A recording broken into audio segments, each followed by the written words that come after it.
Hey guys, I had another video I wanted to share today. It wasn't a planned one by any means. Basically what happened was we had a Chrysler Pacifica come into the shop a couple of days ago by a a steady customer, and we've done a lot of work on this vehicle for this gentleman, and he brought it in for a complaint on the air conditioner not working correctly. Now, what he explained to us was that the AC would start up, it would work cold for a couple of seconds literally, and then it would start blowing warm air, and every once in a while as he drove it would get cold for a couple of seconds again, and then it would be warm. The majority of the time it wasn't working. Okay, so I wasn't really planning to do a video on this because I didn't really think that it was anything that interesting. I spent the last 2 days working on this truck, though, or 3 days, partly, whatever. So it was a few days worth of time invested here working on the thing with myself, and also calling tech support for help. And it was one of those things that just didn't make any sense. All right, these systems, and I've talked about this a lot of times in videos, these systems are complicated today. And this isn't even a new vehicle. This is a 2004, and even then, these air conditioned systems are complicated. There's a lot to them. This is why it's really important when you start approaching something like this. You have to kind of have a game plan, I guess. Okay, and when you don't work on the same system every day, you forget things and whatever. I mean, you just don't know certain things. There's a lot to this. But that's kind of beside the point, I guess. What I'm really getting at here is you have to have a game plan. My game plan, I think, was pretty good. Don't overlook the obvious stuff. First, check Freon. We did that. I believe it was actually a little bit low. We recharged the system to the correct spec, and we retested it. Sometimes low Freon will cause these kind of issues where it'll blow, it'll come on and won't come on. So we checked that. We verified that we had the right amount of Freon in it, and we went from there. It didn't fix anything, okay, so that really isn't too important either, I guess, but we did go through that step. The next step was we hooked up a scan tool to the vehicle. We checked for codes in all the modules. We didn't have anything in the air conditioner, the HVAC module. We didn't have any codes in there. Went to the PCM because that also has to do with the controls for the AC. We had nothing, no codes in there either. So after checking for codes, verifying that there was really nothing here going on, the next step was let's go into data stream, because I'm gonna actually show you a diagram here as I'm talking. Let me flip this camera around. I hope this picks up pretty well on the screen. I don't think it's gonna be that great, but we'll make the best with what we have right now to work with. Okay, I don't have this printed out, and I don't have a printer here that works. I'm at home. Anyway, this is the air conditioned diagram for this 2004 Pacifica, okay? If you look at this thing, especially if you're not familiar with wiring diagrams or electrical diagnostics or anything like that, this can be really intimidating. There's a lot of stuff here. You've got all types of craziness going on here, right? Relays and switches and just a lot of stuff, right? Now, to break this down and make it really as simple as I can in how we approach this thing, I'm going to try to cut out all this stuff. We're not going to pay any mind to any of this stuff up here. Really, the only thing we're worried about is this clutch is not being turned on, and what we're going to do is we're going to just really look at what's important here. Okay, so I'm going to go down to where I highlighted right here, these two wires that are highlighted, and that's what's actually important. Okay, so let me start over, or let me start from the beginning. Once we went into data stream on this vehicle, what we found that we didn't like immediately was on the data stream in the air conditioning module, it has a PID for AC request or AC switch. It was always off. All right. That was one thing that was a red flag to me. It didn't make sense that it was always off. So I immediately started to chase that and say, well, why doesn't it have a request? Even when the AC compressor was turned on, that PID was showing that it was off. So again, that was a red flag. This thing works mainly off of data, so I couldn't verify much there. That's when I decided to call for. Another piece of information from data first. The other thing that I noticed was this thing here. I'm going to show you on the diagram, the one that I have highlighted. This here, it's evaporator temperature sensor. All right, it's a 2-wire sensor. It works basically like a coolant temperature sensor. Basically, it has a 5-volt reference, which is this wire here, the dark blue and light green. That's your 5-volt reference from the module, right? The other one is dark blue and dark green, and that is sensor ground. Okay, so this is going to be a constant ground, sensor ground. This here is going to, if you unplug this sensor, it's going to have 5 volts in the harness. All right, and what I'm getting at here is that sensor, when you look at it on the scan tool, was reading about 40 degrees, or actually less than that, maybe 38 degrees, when the clutch would kick on, when the AC would kick on. Now what would happen is you would have this temperature as the AC was running drop, and it would drop down to about 29, maybe 30 degrees. The clutch would kick off, it would stay off, and it was blowing hot air. Now if I let it run for a little while and that temperature started to creep up just a little bit, up to about 36, 37 degrees Fahrenheit, our clutch would kick back on. It would blow cold for a couple of seconds. It didn't take long. This thing would actually drop down really quick to about 29, 30 degrees, and that would be it, and it would kick back out. So this thing ran for literally about 10 seconds at a time and kicked off. So this is why we had a majority of time running hot, rather blowing warm air. So like I said, at this point, at this stage of the game, I says, well, let me, I think I have a bad evaporator temperature sensor here, but I'm not 100% sure. I may be missing something. So I decided to call tech support for their input on it. Speaking to them, they obviously wanted me to check wiring, which we did. Verified the 5-volt reference from the controller, and verified the ground, the sensor ground. Everything was good. And the sensor's kind of buried on this thing, so it's not real easy to get to, but we were fairly sure we had no problem with the wiring on this. And we were really pretty sure that, at this point, that we had a bad sensor. It was just reading wrong. It should have been reading a higher temperature than what it was. So we ordered a sensor as well as expansion block, which comes with the sensor. It's a kit. We installed it. And now, once we plugged it in, had everything back together, plugged it in, turned the key on, the data was the first thing I wanted to see before I even started the truck. I should have been seeing, it was roughly 90 degrees today, 95 degrees maybe, and humid. I was expecting to see the temperature on that sensor to be around ambient. So I was looking for anywhere, I would have been happy at 80 degrees, 85 degrees would have been cool. We were 40 degrees as soon as I turned the key on, so I, got that sick feeling in my stomach knowing that we're going to have a problem. And, went from there. We started the truck, turned the AC on, and guess what happened, right? Same exact problem.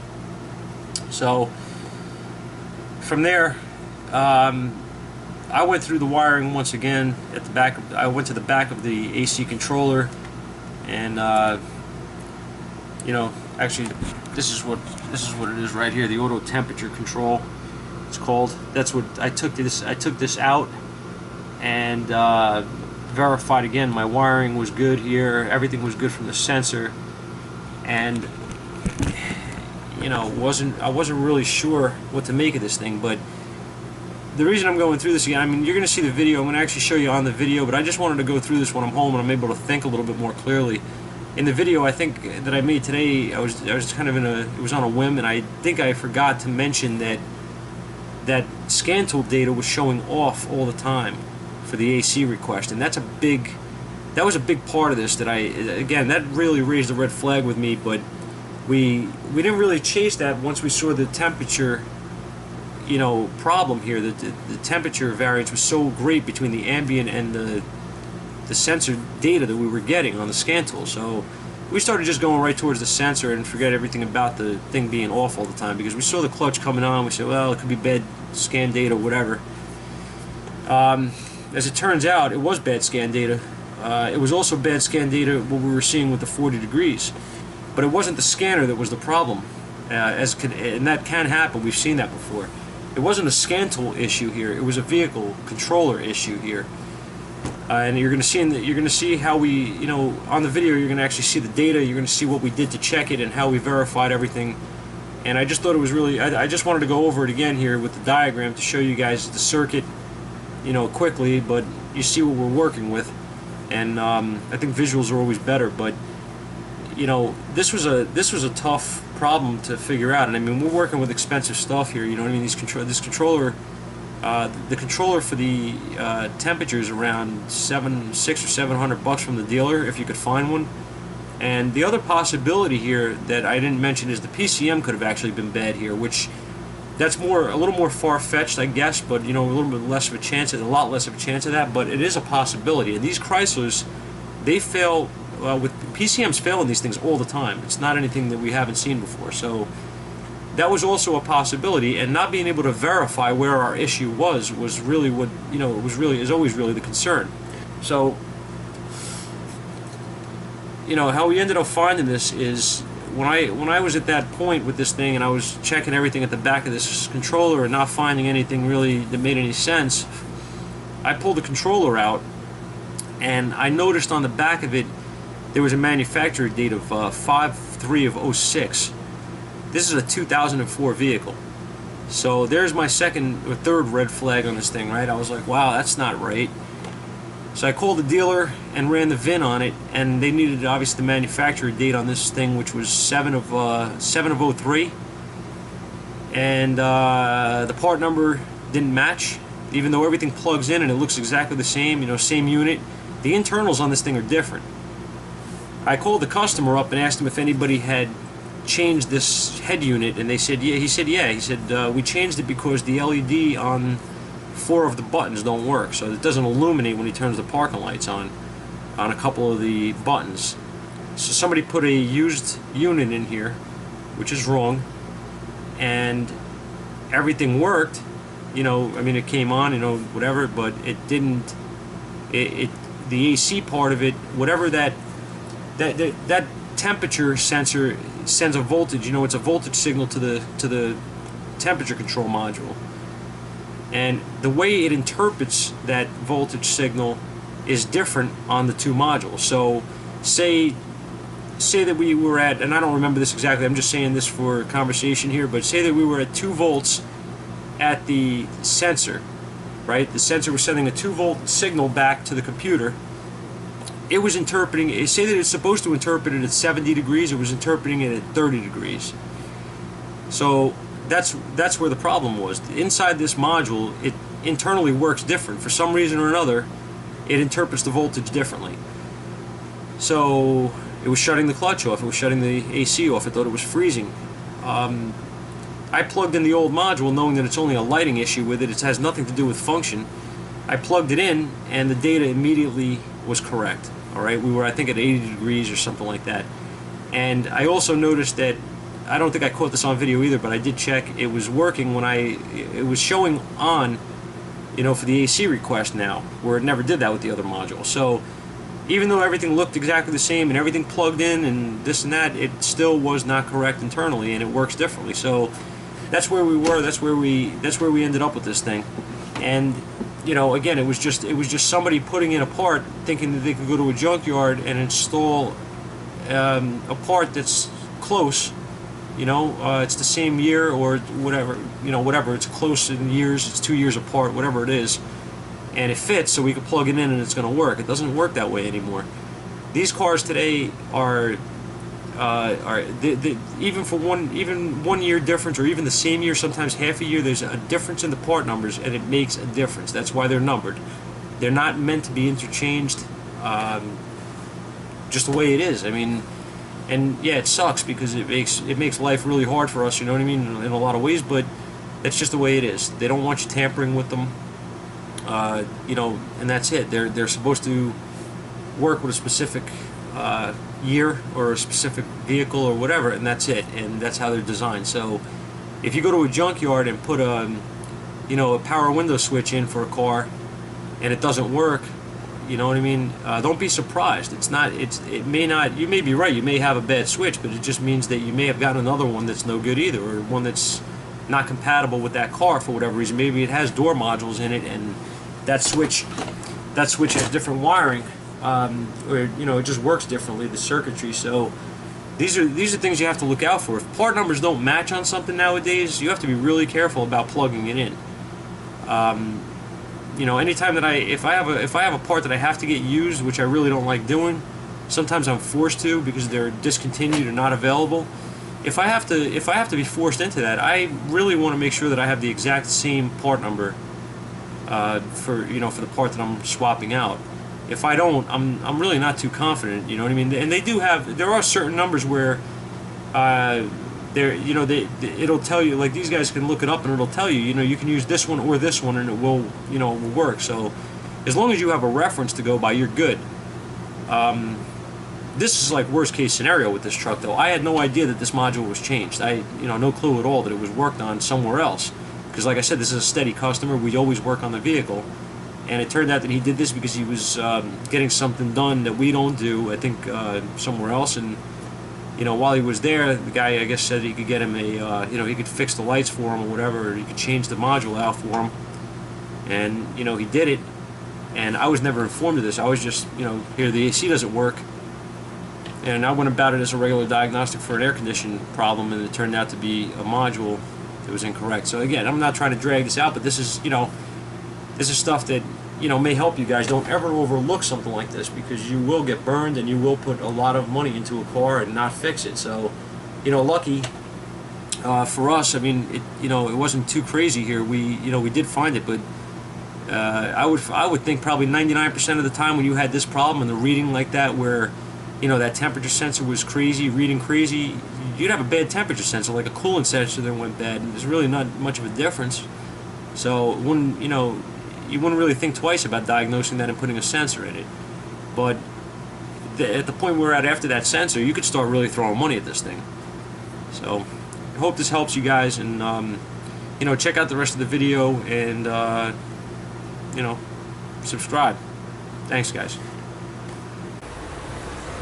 Alright, so like I was saying, what we got here is an air conditioning complaint. The AC doesn't work properly, alright?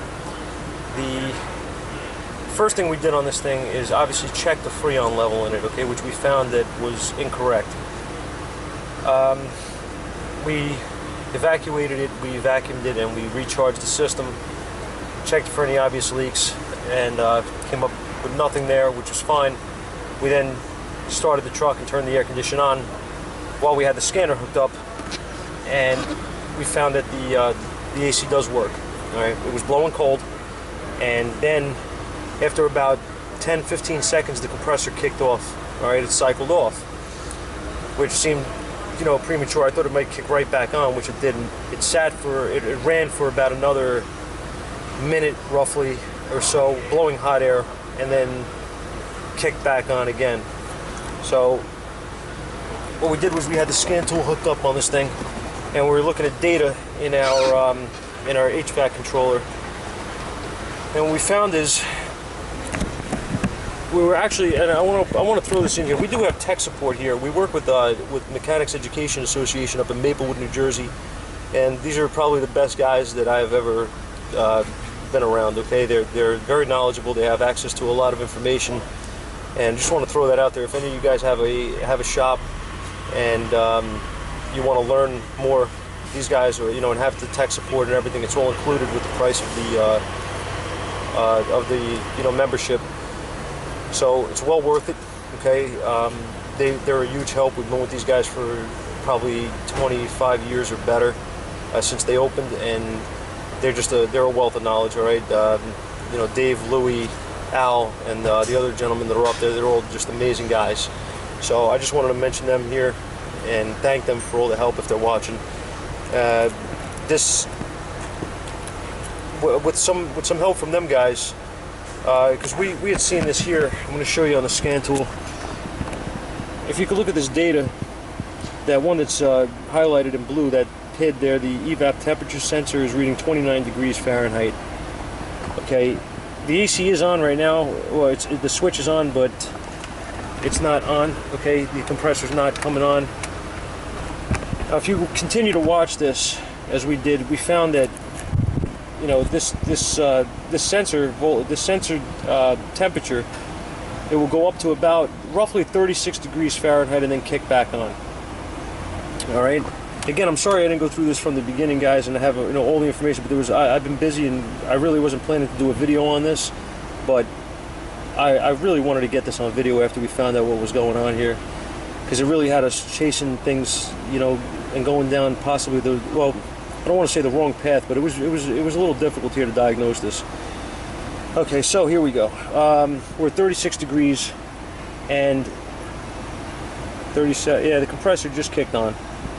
Okay, it is blowing cold now, and what will happen is it'll begin to drop out, and the temperature will start to go down, and it'll kick back off at about 29 degrees. Now, I've been through this a number of times, and you know, making sure what's going on here. Now, what happened was, like I said, we talked with. Hang on. Okay.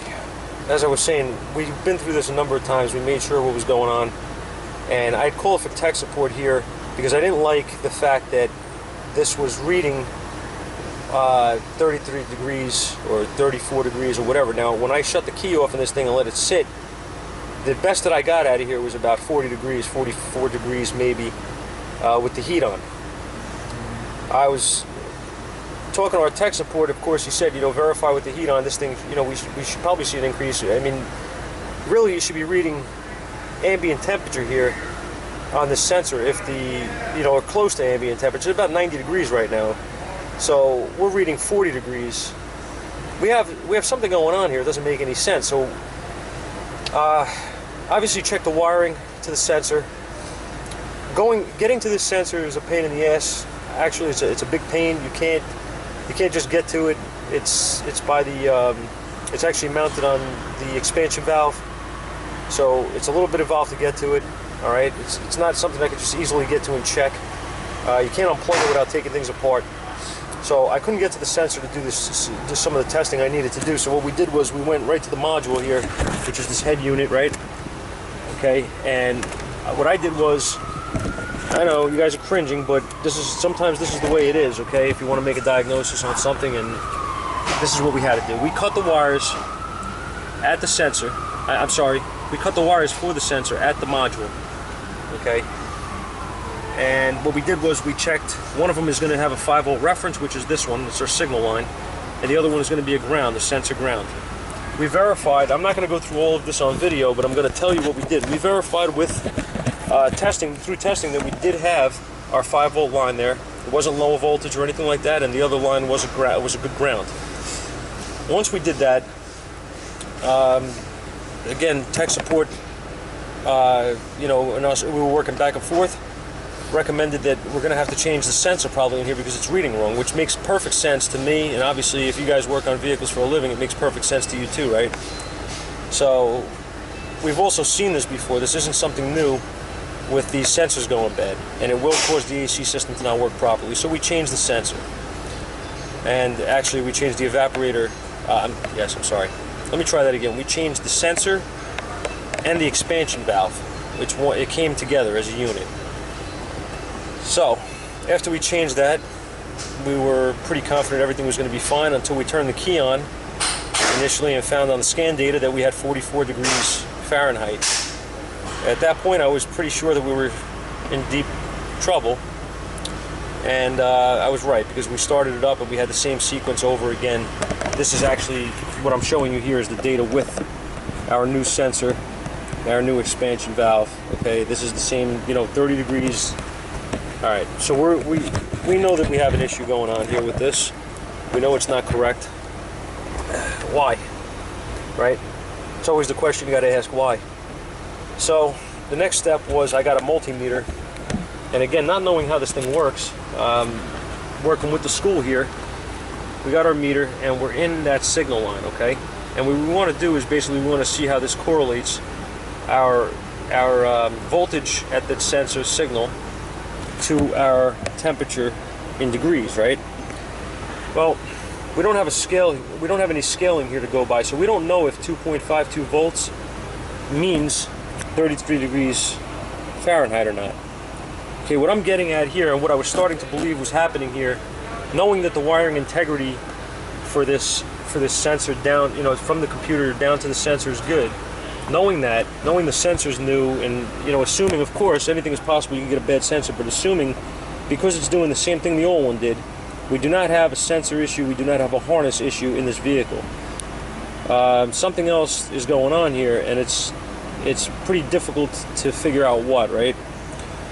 So we don't have a scaling here. We don't know if 2.35 is really 38 degrees Fahrenheit. We don't know if this is correct.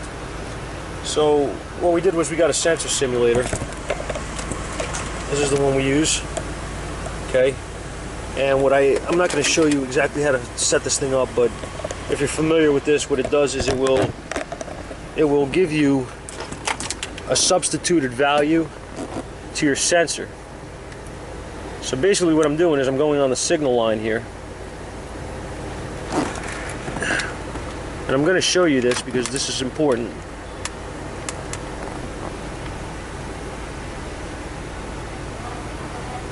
I need I don't think I have my ground hooked up here, hang on. I don't.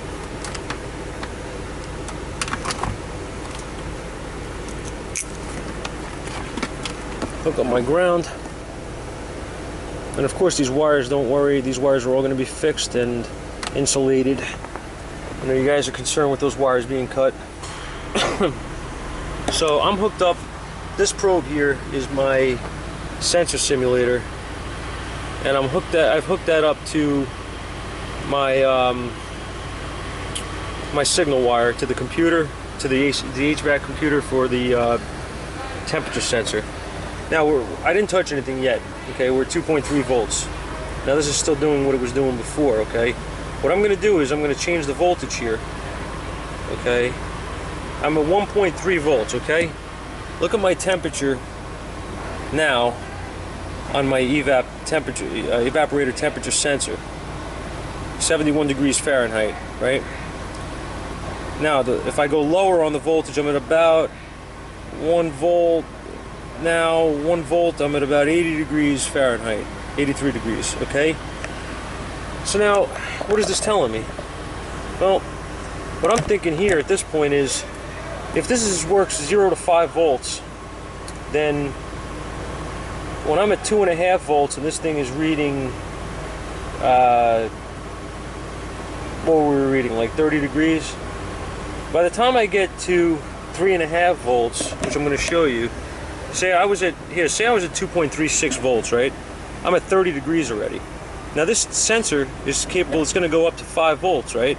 Depending on the situation. Now watch, as I go to 3 volts on this thing, I'm trying to get close here. It's very minimal movement on the dial here to get this thing to move, so I'm trying to be careful. Alright, 3 volts. We're at 20 degrees. Okay, we still could go up to 5 volts now, mind you. Right? So where's this thing going to be at 5 volts? Watch. I'm going to go, if I can. I think I can.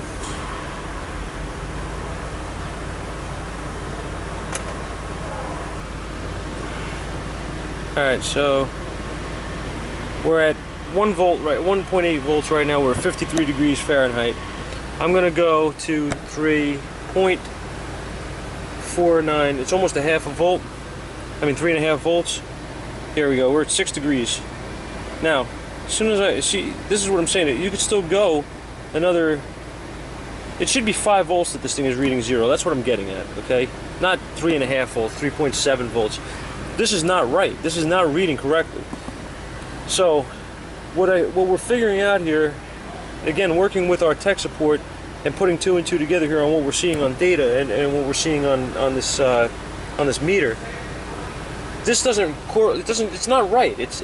You should have a different reading here. 3.72 volts shouldn't be 1 degree Fahrenheit. Maybe it should be 22 degrees Fahrenheit, 25 degrees Fahrenheit or something. It doesn't make sense that that's where it's at, okay? It just doesn't make sense by the numbers. So that's what I didn't like. So at this point I'm saying, you know, it looks like we have a problem. The data is interpreted. The data being interpreted, meaning this 3 volts here being interpreted in this module, is not right. That's what we're thinking, okay? That's exactly where we're at. We're thinking that we have the wrong information being translated into this module, in this module. So at this point we stopped. Okay, we took a break. We thought about it for a bit. And it is hot, let me tell you. Okay, we stopped. We thought this data. I wrote these numbers down on. You know, I wrote it down exactly what voltage we were at and what our temperature was reading on the scan tool, and we started figuring more and more that this made no sense. So at that point, I stopped. I took the module out, unplugged it.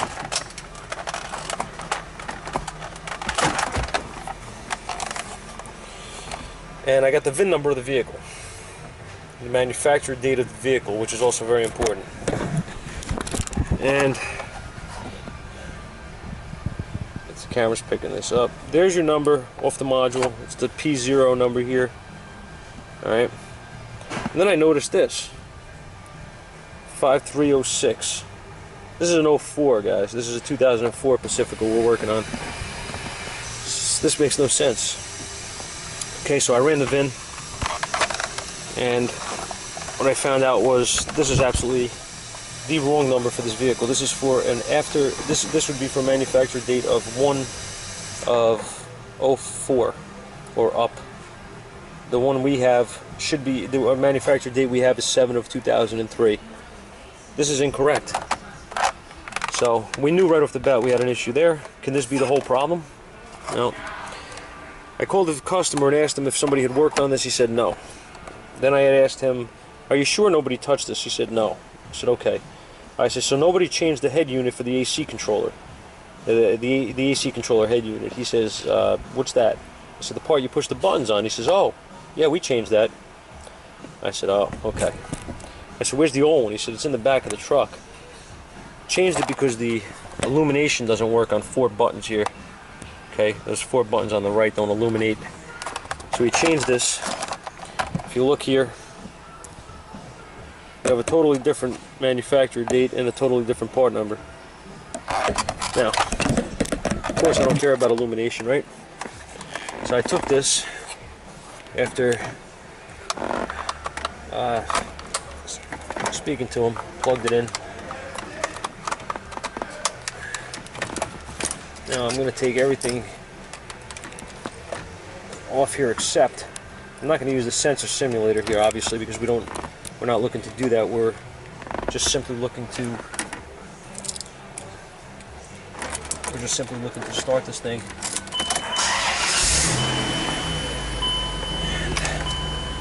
And what I want to see is this is on. I'm going to lower the temperature to all the way down like it was on the other one.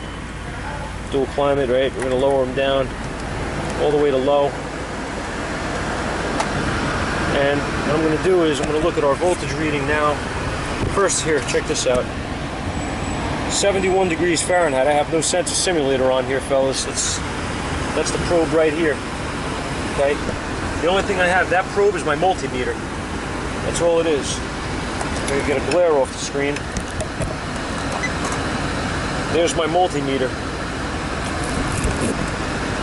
1.3 volts correlates to what? 75 degrees Fahrenheit.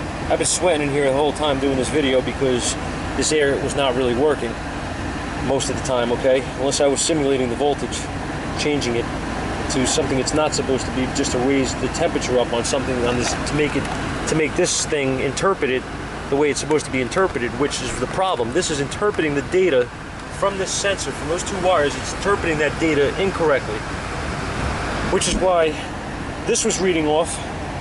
All right, this is correct. This voltage is correct, what we're reading here.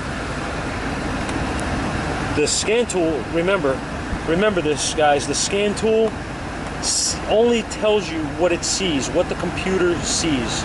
Okay, it does not mean it's right. It does not mean it's wrong. It means that whatever this guy's seeing inside, it's telling this guy, all right? And that's what you're looking at. So this data here that we had, that we were looking at, was incorrect. Not because of a bad sensor, fellas. It was because we had the wrong climate control module in this truck. Well, they had the wrong climate control module in this truck. This is fixed. This AC's blowing ice cold. I feel really good right now for a change. And look at our temperature. It's still 74 degrees, okay? This thing, and it's right, because it's freaking hot out here today. I'm telling you, it's near 100 degrees today. It's humid as hell. This is going to take a while, but this is eventually going to drop down, this temperature, because I had it running before and made sure that it does drop down. And this is there to make sure that this air conditioning system doesn't freeze. Okay, that's what it's for. This sensor tells the module, it's too cold, it's 30 degrees, 29 degrees, it's freezing, shut the AC off. And that's exactly what it thought was happening on this truck. It thought that the AC system was freezing, and it killed the AC system. It shut it off. Shut the compressor down. This is it. This is the fix, guys. I'm trying to save you guys, from aggravation. If this helps somebody, then great. I mean, this is great information.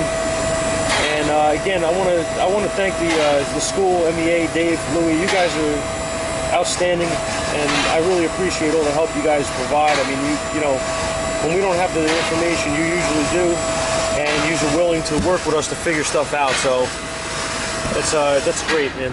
Thank you very much, fellas, and you know, I appreciate it. Guys, I hope this helped you, and I hope you guys understand where I'm coming from here. I know this video isn't the greatest, you know, on YouTube or anything, but I thought this was really good knowledge to share, and this makes somebody, you know, absolutely lose their mind. So if you have something like this, don't ever overlook that somebody worked on this vehicle. You know what I mean? It's always in the back of my head, but again, you have to prove it, and this is how we went about proving it, and it was a pain in the neck, all right? But we fixed it. We found it, and I'm happy with it. Thanks, guys.